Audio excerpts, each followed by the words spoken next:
But I think first of all, I'd like to just have you remember what we talked about in Provider Course 1, and that's that really it's our what helps create a well-regulated emotional brain is repeated moments of responsive caregiving as infants and young ones.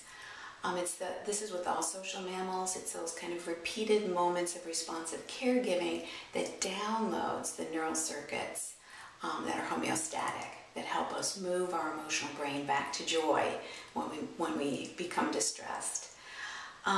We all can have disruptions in attachment. So moments in our history when it felt like we were alone, we did not have that dyadic attunement that we talked about in Provider Course 1.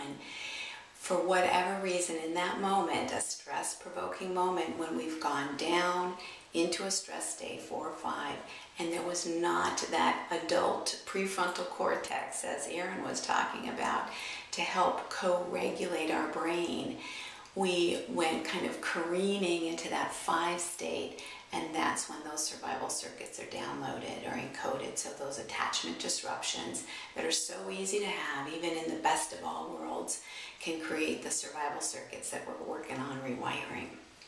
So that's just kind of a review.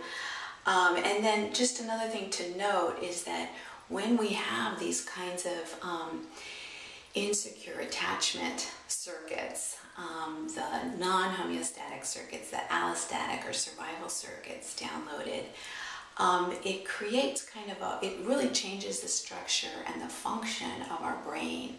We tend to have a sensitized amygdala, so we go into hyperarousal or we go into paralysis, numb states, much more easily than if we have that secure attachment wiring.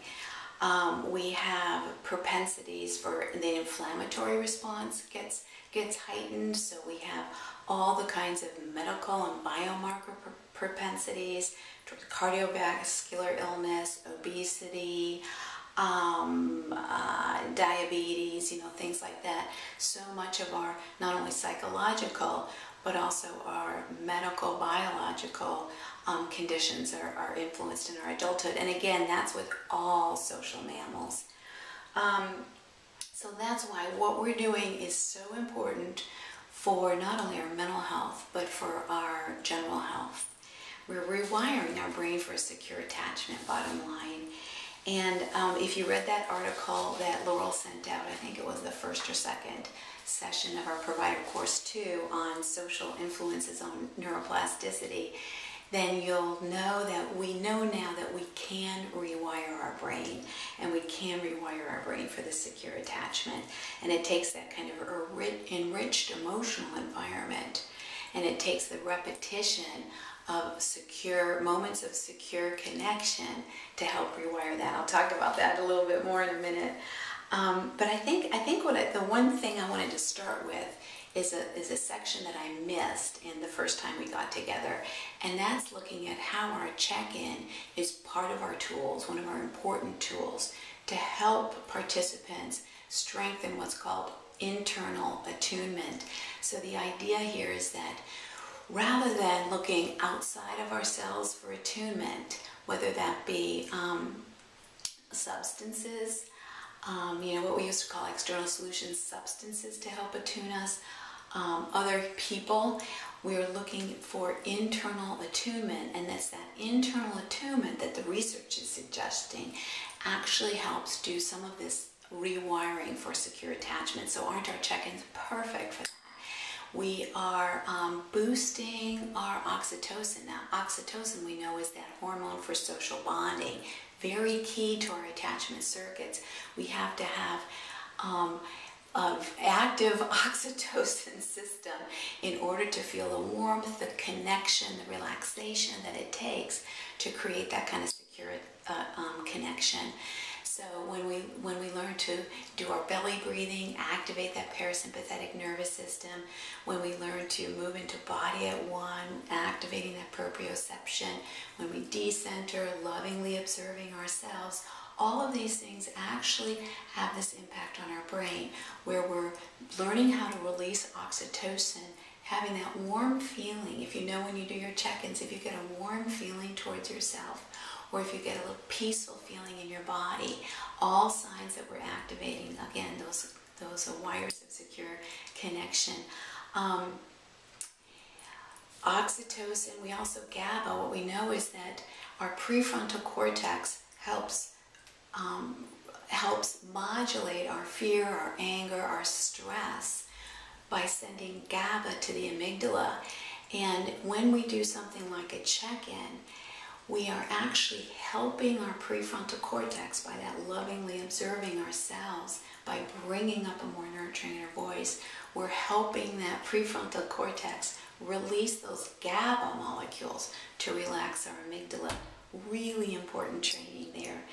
And I'm thinking of what Johnny, looking down at my notes here. Yeah.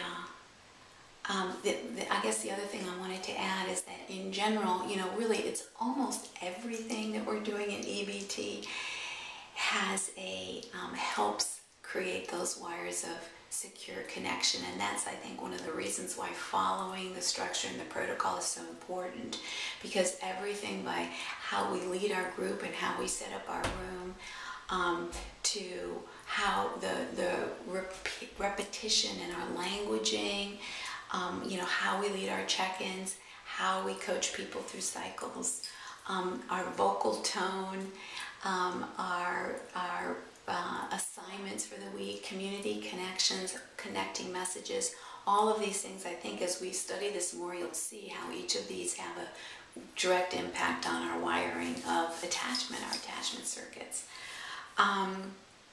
Okay, so I think, I'm just trying to think of, I guess that one other thing I want to mention before I get into talking a little bit more about the travel back and how that's such a key tool to help rewire those moments, to help us kind of retrain our brain and to reprocess those moments of stress.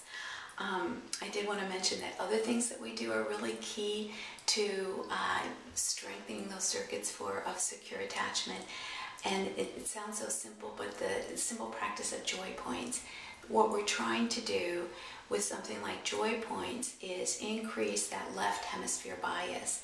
Because for those of us who have those disruptions in attachment from early history and those allostatic circuits jangling inside, we will invariably have a right hemisphere bias. Most humans do, but we will have an increased right hemisphere bias. And that means that our brain is kind of over-focused on negative feelings, negative experiences, negative thoughts. We're kind of seeking, we're kind of looking, we're kind of searching for what's the problem, what's the negative thing that's happening in this moment as a safety, designed to keep us safe. You know, it's not conscious, it's completely a part of our default neural circuit, so it's completely unconscious, but we will be seeking out the problem and focused on the problem, focused on the negative feelings. And this is part of our need to rewire this, because if we don't start to focus on joy points, gathering joy points, feeling our earned reward feelings, feeling our positive feelings, connecting, having those moments of intimacy with others in our group through our connections and our connecting messages, though all of those things help strengthen that left hemisphere. Our left hemisphere has not only at the source of our more positive feelings, it's our approach hemisphere. It's the hemisphere that helps us move forward. Our right hemisphere is our avoidance hemisphere. It helps stop us, move back. And of course, what we're trying to do is create safety in our group so that people can move forward in their work, move close with each other, do this very important deep work that we're talking about here. So the small things that we're asking people to do, like follow the connecting messages, the way they're designed, or be sure you do your connections over the week, or how many joy points did you get this week, you know, or stomp, stomp, stomp. Yes, the other wonderful one is spiraling up, grinding. Spiraling up, grinding, fantastic, to help really strengthen and bolster that left hemisphere.